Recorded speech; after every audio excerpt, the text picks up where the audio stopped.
Everyone, welcome to Learner Bee. I am Shivani Chauhan. इस video में हम लोग देखेंगे क्लास 6 हिस्ट्री के बुक का chapter 1 what, where, how and when का complete explanation. Line to line हम हर चीज़ समझेंगे।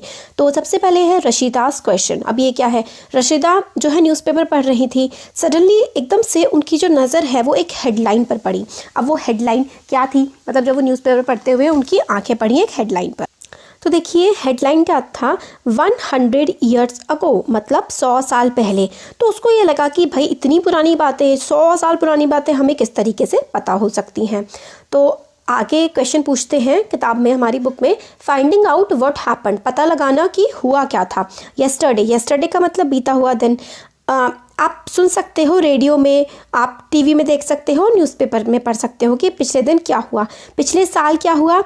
जो मतलब आप पूछ सकते हैं किसी से जिसको ये चीज़ याद हो, बट लॉन्ग अगो, बहुत बहुत ज़्यादा समय पहले चीज़ें क्या हुई थी ये आप कैसे पता लगाएंगे।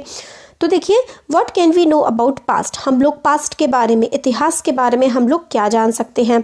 तो काफ़ी सारी चीज़ें हैं जिसको हम पता लगा सकते हैं। वो क्या क्या है देखिए, पीपल, लोग क्या खाते थे, किस तरीके के कपड़े पहनते थे, किस तरीके के उनके घर होते थे जिसमें वो रहते थे, और बहुत सारी चीज़ें। जैसे कि we can find out about जो हंटर्स हैं। हंटर्स का मतलब होता है जो लोग शिकार करके अपना जीवन यापन करते थे। हर्डर्स होते हैं चरवाहे, ठीक है। फार्मर्स होते हैं किसान। रूलर्स होते हैं राजा। मर्चेंट व्यापारी। प्रीस्ट होता है जो पंडित होता है।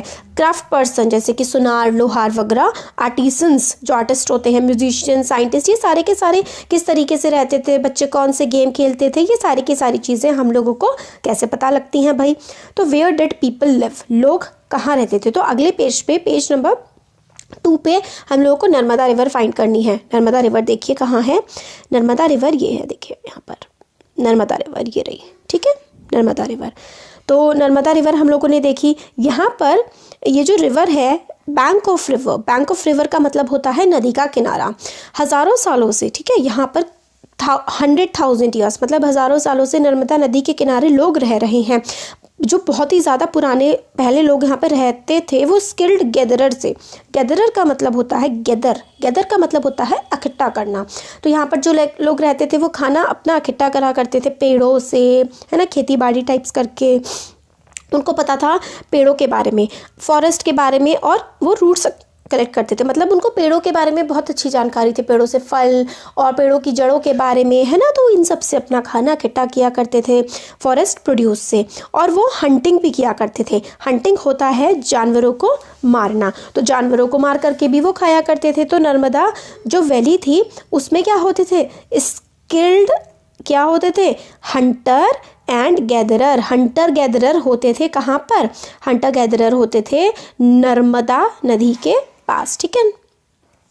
अब आगे आता है, अगर आप सुलेमान और करतार हिल्स को देखेंगे नॉर्थ वेस्ट में, तो कहाँ पर है सुलेमान करतार हिल्स, ये देखिए ये रही सुलेमान एंड करतार। सुलेमान और करतार हिल्स कहाँ पर हैं, ये इंडिया का नॉर्थ वेस्ट पार्ट हुआ करता था पहले, ठीक है। अब तो पाकिस्तान वाले रीजन में आ गया है।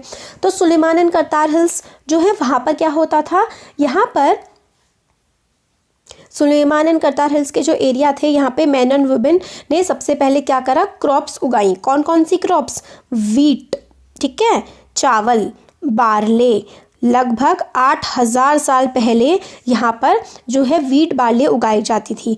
मतलब एग्रीकल्चर, वीट हो गया, बार्ले हो गया, एग्रीकल्चर करना सुलेमान और करतार हिल्स में स्टार्ट हो गया था। लोग अपने जानवरों को चराते थे, जैसे कि शीप, गोट, कैटल, है ना, और गांव में रहते थे। शीप हो गया, गोट हो गया, कैटल हो गया, इनको चराते थे और यहाँ रहते थे। अब आती है गारो हिल्स। गारो हिल्स कहाँ पर है, Garo hills to the north east and the Vindhyas in the central India, ठीक है। अब हम लोग को लोकेट करना है गारो हिल्स, देखिए ये रही, यहाँ पर ये गारो हिल्स है, ठीक है। और विंध्यास ये रहे, नर्मदा के जस्ट ऊपर विंध्या के पहाड़ हैं, तो यहाँ पर ये रहे। यहाँ पर लोग क्या करते थे, ये कुछ एरियाज हैं जहाँ पर एग्रीकल्चर डेवलप हुआ, ठीक है। एग्रीकल्चर गारो हिल्स में डेवलप हुआ, और कहाँ पर हुआ, जो विंध्यास हैं, गारो एंड विंध्यास में एग्रीकल्चर डेवलप हुआ। और अगर हम लोग ट्रेस करें रिवर इंडस और उसकी ट्रिब्यूटरीज होती हैं, जैसे एक बड़ी नदी जा रही है, इस नदी में जो छोटी छोटी नदियाँ आकर के मिल जाती हैं ना, वो उसकी क्या होती हैं, ट्रिब्यूटरीज होती हैं। तो रिवर इंडस कहाँ से बहती थी, ये देखिए ये है रिवर इंडस, यहाँ से इंडस आती थी और बाकी सारी की सारी जो ये झेलम, चेनाब, रावी, ब्यास, सतलुज, इस सब में इंडस में एक बड़ी रिवर में मिल जाती थी। ठीक है, ये है इंडस। तो इंडस रिवर ये रही और इसमें झेलम, चेनाब, रावी, सतलुज वगैरह आकर के इसमें मिल जाते थे। ठीक हो गया। तो इंडस रिवर कब से हम लोग मान रहे हैं कि इंडस रिवर के अराउंड जो है अर्लियर सिटीज़ कब बसी, तो 4700 ईयर्स पहले, 4700 ईयर्स अगो। ठीक है, यहाँ पर क्या हुई, लार्जेस्ट सिटीज़ फ्लरिश हुई, मतलब काफ़ी ज़्यादा सिटीज़ यहाँ पर बनने लगी। और गंगा के नदी के किनारे सिटीज़ कब आई, 2500 ईयर्स अगो। तो मतलब नर्मदा नदी के किनारे गंगा से पहले सिटीज़ डेवलप होने लगी थी। अब गंगा और उसके ट्रिब्यूटरीज़ को भी हम लोगों को देखना है। तो गंगा कहाँ है, ये रही गंगा। ठीक है, गंगा कहाँ है, ये रही गंगा। ट्रिब्यूटरी गंगा की यमुना, चंबल, सोन है ना, ये गंगा है और इसमें देखिए सारी की सारी आकर के मिल रही हैं। तो गंगा रिवर के अराउंड जो है शहर कब आके बसने लगे, 2500 ईयर्स अगो, है ना। तो ये हो गया। तो हमने गंगा को देख लिया और सोन को भी हमने इसमें देख लिया। अब एंशिएंट टाइम में जो एरिया होते थे वहाँ पर ancient times the area along these rivers to the south of Ganga known as Magadh. मतलब गंगा नदी के नीचे वाला जो एरिया होता था उसको हम क्या बोलते थे, मगध। तो मगध कहाँ पड़ा भाई, देखिए ये है मगध, ये गंगा नदी है। गंगा नदी यहाँ से ऐसे करके जा रही है, इसके नीचे ये वाला जो है ये मगध कहलाता था। ठीक है, मगध जो है काफ़ी ज़्यादा पावरफुल किंगडम था और काफ़ी जो है ताकतवर राजा यहाँ पर हुआ करते थे। बिहार वाले रीजन में काफ़ी बड़ा यहाँ पे किंगडम ये था। थ्रू आउट मतलब पूरे टाइम से ही, पुराने समय से ही लोग काफ़ी ज़्यादा ट्रैवल करते हैं एक जगह से दूसरी जगह। काफ़ी पहाड़, नदियाँ, हिमालय, डेजर्ट, रिवर, ये सारे के सारे जो हैं डेंजरस हुआ करते थे, मगर लोगों को एक जगह से दूसरी जगह जाने से ये नहीं रोक पाए। तो मैन और वुमेन जो हैं किस किस लिए एक जगह से दूसरी जगह जाते थे, इन सर्च ऑफ लाइवलीहुड, काम की तलाश में। और नेचुरल डिज़ास्टर आ जाती थी, सूखा पड़ जाता था, बाढ़ आ जाती थी, उससे बचने के लिए कई बार लोग जो हैं वो आर्मीज़ में ट्रैवल करते थे देशों पे कब्जा करने के लिए, है ना। कई बार मर्चेंट्स अपना कारावान्स में मतलब झुंडों में ट्रैवल करते थे और एक जगह से दूसरी जगह सामान को पहुंचाने के लिए, मतलब व्यापार करने के लिए मर्चेंट्स जाते थे। रिलीजियस टीचर्स जाते थे अपने धर्म को इधर से उधर मतलब फैलाने के लिए, अपने धर्म को। लोग एक जगह से दूसरी जगह जाते थे और कुछ लोग क्या करते थे कि सिर्फ और सिर्फ उनको ट्रैवलिंग पसंद होती थी, घूमना पसंद होता था, इसलिए अपने देश से दूसरी जगह निकल जाते थे। अब एक जगह से दूसरी जगह लोग गए तो हम लोगों को अलग अलग जगहों के बारे में पता लगा और आइडियाज़ के बारे में पता लगा। तो लोगों ने क्यों ट्रैवल किया, वाई डू पीपल ट्रैवल। तो sometimes they travel in search of livelihood, sometime they travel to escape natural calamities. फिर मर्चेंट्स अपना व्यापार करने के लिए जाते थे और रिलीजियस टीचर्स अपना धर्म फैलाने जाते थे और कुछ लोग को घूमना पसंद था इसलिए वो घूमते थे। तो वही है कि हमें मैप 1 में हमने हिल्स देखे, जो भी हमने पहले मैप दिखा रहे थे, पेज नंबर 2 पे है। तो हिल, माउंटेन, सी, ये सारे के सारे क्या थे, natural frontiers of the sub continent. Natural frontiers का मतलब है ये हम लोगों को बाकी जगह से अलग करते थे। देखिए हिमालय कितना ऊंचा है तो दूसरे देशों से हमें अलग करता है। नीचे 3 तरफ हमारे क्या थे, समुंदर थे, है ना।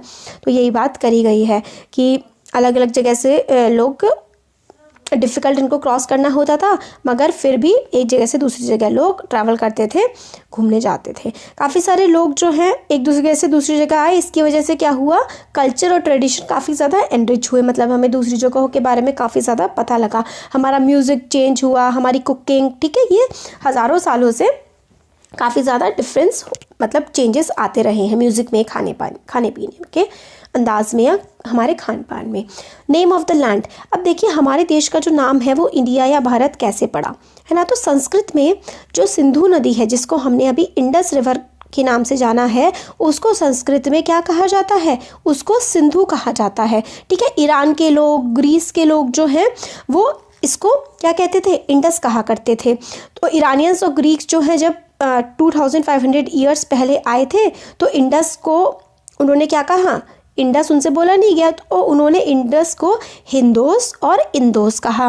फिर जो हमारा ऋग्वेद है उसमें जो इंडिया के इस वाले, जैसे देखिए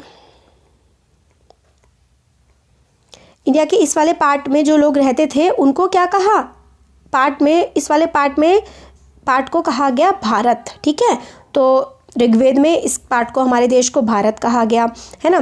तो कई सारे नाम इस तरीके से हमारे निकले। नेम भारत वॉज ग्रुप्ड, भारता was use for the group of people who lived in the north west, ठीक है। नॉर्थ वेस्ट इंडिया में जो लोग रहते थे उस ग्रुप के लोगों को भारत कहा गया, और इसी तरीके से हमारा नाम पड़ा। मतलब किस तरीके से, देखिए इंडस रिवर थी, तो ग्रीस के लोग जो आए उन्होंने उसको हिंदोज या फिर इंडोज कहा, और इसी हिंदोज और इंडोज से हमारे देश का नाम इंडिया पड़ा। और हमारे वेदों में इसको क्या बोला गया है, भारत बोला गया है। Finding out about the past, अब पास्ट के बारे में हमें फाइंड आउट करना, पास्ट के बारे में जानना हम लोगों को अपने इतिहास के बारे में, हमारे पास्ट के बारे में कैसे पता लगता है, ये हम लोग नेक्स्ट वीडियो में देख लेते हैं। काफ़ी बड़ी वीडियो हो जाएगी वरना, है ना। तो ये चैप्टर 2 पार्ट्स में कंप्लीट हो जाएगा। एक और वीडियो अभी हम थोड़ी देर में, मतलब एक और वीडियो बना देंगे और 2 पार्ट्स में कंप्लीट हो जाएगा चैप्टर। Thank you.